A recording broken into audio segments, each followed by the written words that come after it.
আপনি এই বুকলেটে মনে করেন আপনি রেগুলার র্যান্ডম পড়তে চান, বুকলেটের মাঝখান থেকে যদি একটি প্রশ্ন পড়েন সেটিও সিলেবাসের মধ্যে আছে। তার মানে হলো সিলেবাস নিয়ে তাদের টেনশন থেকে শুরু করবেন, কিভাবে শুরু করবেন, এই ধরনের টেনশনের মধ্য দিয়ে যারা টাইম পাস করছেন তাদের জন্য ওরাকল বিসিএস ওরাকল বিসিএস একটা মুখ্য ভাগ। এটা একটা রাইট ক্লাস টু স্টার্ট, কারণ আপনাকে এই টেনশন নিতে হবে না কতটুকু পড়তে হবে, কি পড়তে হবে, কিভাবে পড়তে হবে, এটির জন্য আমাদের টেনশন করতে হবে না। আপনার জন্য আমরা ম্যাটেরিয়ালস গুছিয়ে দিয়েছি। অন্যান্য প্রতিষ্ঠানটা কেমন, অন্য কোনো প্রতিষ্ঠানই খারাপ নয়, সকল প্রতিষ্ঠানই ভালো আপনাকে সার্ভিস দেওয়ার চেষ্টা করে, কিন্তু অন্যান্য এমন প্রতিষ্ঠান আছে যেখানে ভর্তি হবে তারাও আপনাকে সার্ভিস দেওয়ার চেষ্টা করবে, কিন্তু আপনাকে এভাবে গুছিয়ে দিবে কিনা এইটা গ্যারান্টি আপনি দিতে পারবেন না। আপনাকে হয়তো বলবে, যেমন ধরুন আপনাকে বলবে বাংলা সাহিত্যের চর্যাপদ চর্যাপদ থেকে বাংলা সাহিত্যের প্রাচীন যুগ এবং মধ্যযুগ থেকে আপনি বিসিএস প্রিলিমিনারি পরীক্ষায় মাত্র 5 মাস আছে।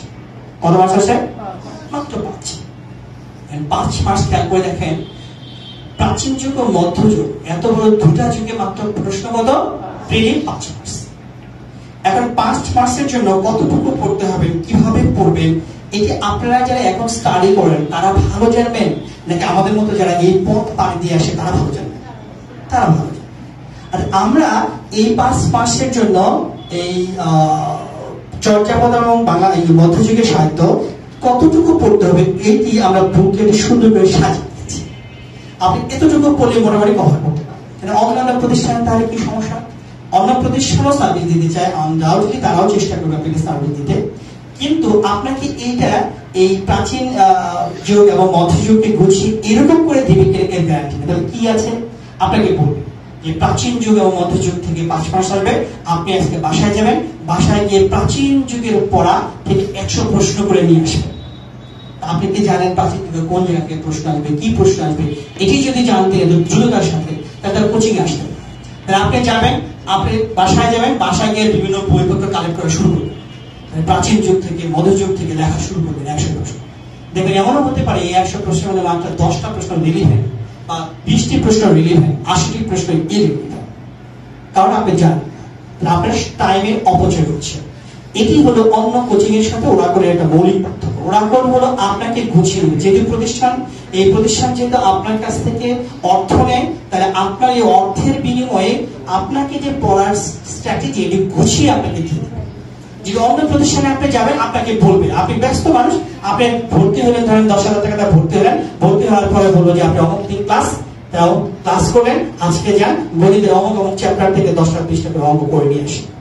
বাংলাদেশ বিষয়ে বলি আপনি প্রাচীন যুগ থেকে, বাংলাদেশ বিষয়ে বলে আপনি মোগল আমল থেকে 20টা প্রশ্ন করে নিয়ে আসেন। আপনার মনে প্রশ্ন জাগতে পারে, নাও জাগতে পারে, এই লেভেলে আপনি ধরতে পারবেন না ব্যাপারটি, আপনি মনে মনে ভাবতে পারেন এটা তো আমার জন্য বেটার। কিন্তু দিস ইজ ইম্পর্টেন্ট, এটি ইম্পর্টেন্ট হলো আপনি কোচিং গেলেন, কোচিং থেকে যদি আপনি গুছিয়ে দেন মোগল আমলের এই টপিকগুলো আপনাকে পড়তে হবে, যেটি আপনাকে এখানে সাজিয়ে দেওয়া আছে। সো এটি হলো ওরাকলের সাথে অন্য কোচিং এর একটা মৌলিক পার্থক্য। আপনারা যারা ভর্তি হয়েছেন বেটার, আর যারা ভর্তি হননি তারা যদি মনে করেন যে আমি কিভাবে পড়বো, কতটুকু পড়বো, কোন জায়গা থেকে পড়বো, আমার ম্যাটেরিয়ালস কি হবে, তাহলে আপনি এখানে ভর্তি হতে পারেন, এটার সাথে কানেক্টেড হতে পারেন।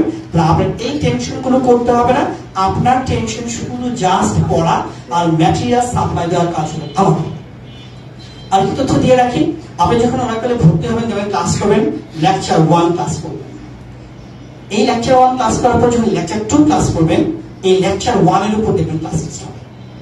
তো লেকচার 1 আপনি বাসায় পড়লেন কিনা, বাসায় যদি আপনার কোনো ম্যাটেরিয়ালস না থাকে কোনো অসুবিধা নেই, দেখবেন আপনাকে এই ম্যাটেরিয়াল দেবে, এই ম্যাটেরিয়ালস এর মধ্যে লেকচার 1 পড়বেন। টিচার যেগুলো পড়লে এতটুকু যদি পড়েন তাও বলতে হবে। এরকম করে লেকচার 1 ক্লাস করবেন, লেকচার 2, লেকচার 3, লেকচার 4, এই 4টি ক্লাস করবেন। ক্লাস করার পর দেখবেন 5ম নাম্বার যখন যাবেন, এটাকে বলা হয় সাবজেক্ট টেস্ট। এটি এই সাবজেক্ট টেস্টটি হলো এই তার পরীক্ষাটি যখন দেবেন 100 মার্কের পরীক্ষা দেবেন, আগের 4টা লেকচার পড়ে আসতে হবে।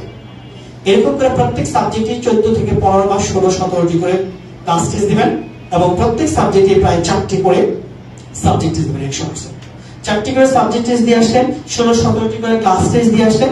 ক্লাস টেস্ট দিলে ধরেন কথা বাংলা দিলেন, তাহলে বাংলা শেষ হওয়ার পরে পুরো বাংলার উপর ওই 17টা লেকচারের উপর আবার আপনার দিবে হলো সাবজেক্ট ফাইনাল টেস্ট। এটি হলো আপনার 200 মার্কের পরীক্ষা। তো এটি পরীক্ষা দেওয়ার পর আরো যে পরীক্ষাগুলো আছে মোটামুটি আপনার পড়া হয়ে যাবে। এরপরে আপনি জব সিলেকশন টেস্ট দিবেন, এরপর আপনি পরীক্ষা দিবেন হলো মডেল টেস্ট পরীক্ষা দিবেন। মডেল টেস্ট পরীক্ষা 10টি মডেল টেস্ট দিবেন। মডেল টেস্টের রেজাল্ট আবার এই টাঙ্গাইল ব্রাঞ্চ দিবেন, হেড অফিস থেকে রেজাল্ট দিবেন। সারা বাংলাদেশের প্রায় 30 থেকে 40,000 স্টুডেন্ট পরীক্ষা দিবেন। সেখানে আপনি নিজেকে জাস্টিফাই করতে পারবেন যে আপনি কেমন পরীক্ষা দিচ্ছেন। এগুলো মোটামুটি ভালো হলো স্ট্র্যাটেজি। এই জন্য বলছি আপনারা যে কোনো কোচিং আপনি দেখতে পারেন, টাঙ্গাইলে কোচিং আছে, দেখার আগে আমাদের ওরাকলে 2টি ক্লাসও করতে পারেন, ম্যাটেরিয়ালস গুলো দেখতে পারেন, ক্লাস টেস্ট গুলো দেখতে পারেন, দেখে তারপর আপনি সিদ্ধান্ত নিতে পারেন। Well done, best of luck.